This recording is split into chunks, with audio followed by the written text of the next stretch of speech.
something to help them, after all their kindness to us," he had added. "Encourage Clifford to come and see you, and inspire him with a taste for conversation. That will supplant the other, which only comes from his puerility, from his not taking his position in the world, that of a rich young man of ancient stock, seriously enough. Make him a little more serious. Even if he makes love to you, it is no great matter."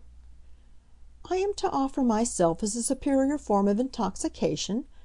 A substitute for a brandy bottle, eh?" asked the Baroness. "Truly, in this country one comes to strange uses." But she had not positively declined to undertake Clifford's higher education, and Felix, who had not thought of the matter again, being haunted with visions of more personal profit, now reflected that the work of redemption had fairly begun. The idea in prospect had seemed of the happiest, but in operation it made him a trifle uneasy. What if Eugenia—what if Eugenia—" he asked himself softly, the question dying away in his sense of Eugenia's undetermined capacity. But before Felix had time either to accept or to reject its admonition, even in this vague form, he saw Robert Acton turn out of Mr. Wentworth's enclosure by a distant gate, and come toward the cottage in the orchard. Acton had evidently walked from his own house along a shady byway, and was intending to pay a visit to Madame Münster. Felix watched him a moment; then he turned away. Acton could be left to play the part of Providence and interrupt, if interruption were needed, Clifford's entanglement with Eugenia. Felix passed through the garden toward the house, and toward a postern gate which opened upon a path leading across the fields, beside a little wood, to the lake. He stopped and looked up at the house. His eyes rested more particularly upon a certain open window, on the shady side. Presently Gertrude appeared there, looking out into the summer light. He took off his hat to her and bade her good day. He remarked that he was going to row across the pond, and begged that she would do him the honor to accompany him.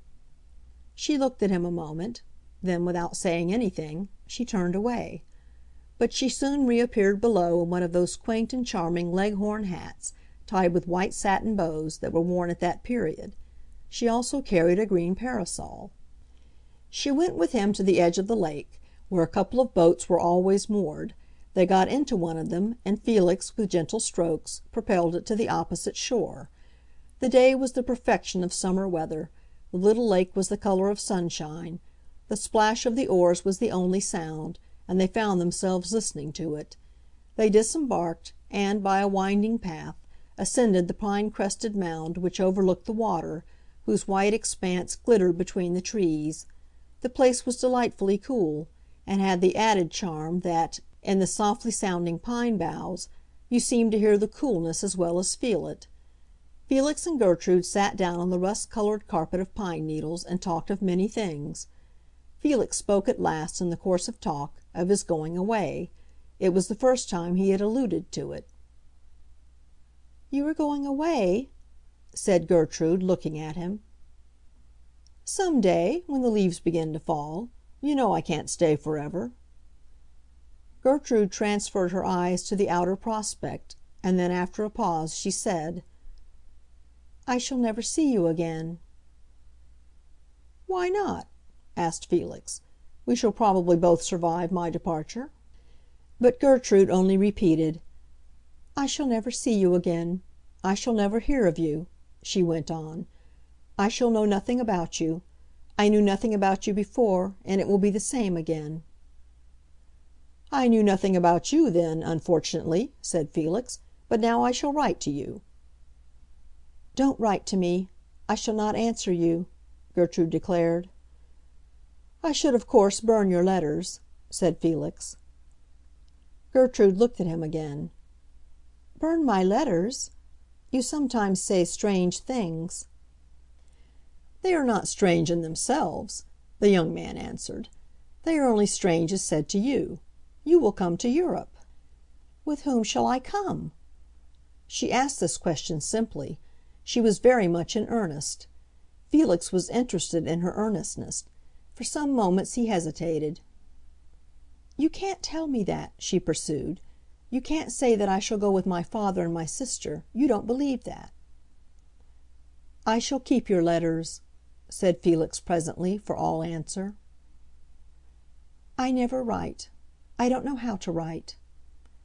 Gertrude for some time said nothing more, and her companion, as he looked at her, wished it had not been disloyal to make love to the daughter of an old gentleman who had offered one hospitality. The afternoon waned, the shadows stretched themselves, and the light grew deeper in the western sky.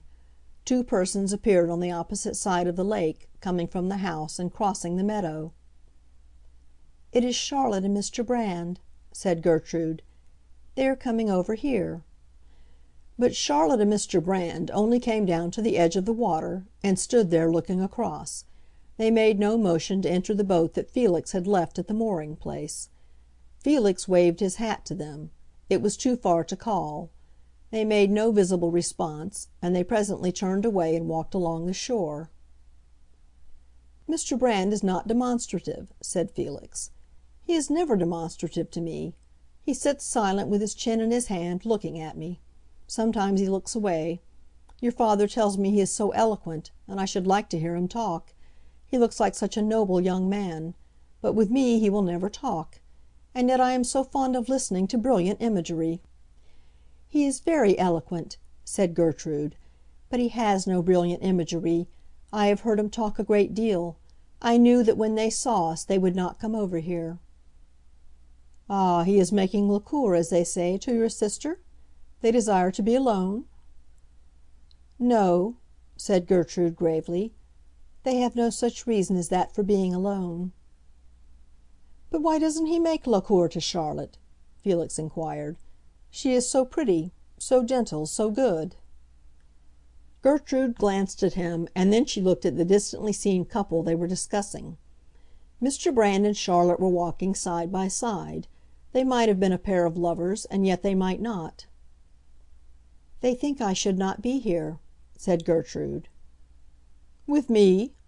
I thought you didn't have those ideas." "You don't understand. There are a great many things you don't understand." "I understand my stupidity. But why, then, do not Charlotte and Mr. Brand, who, as an elder sister and a clergyman, are free to walk about together, come over and make me wiser by breaking up the unlawful interview in which I have lured you?" "That is the last thing they would do," said Gertrude. Felix stared at her a moment with his lifted eyebrows.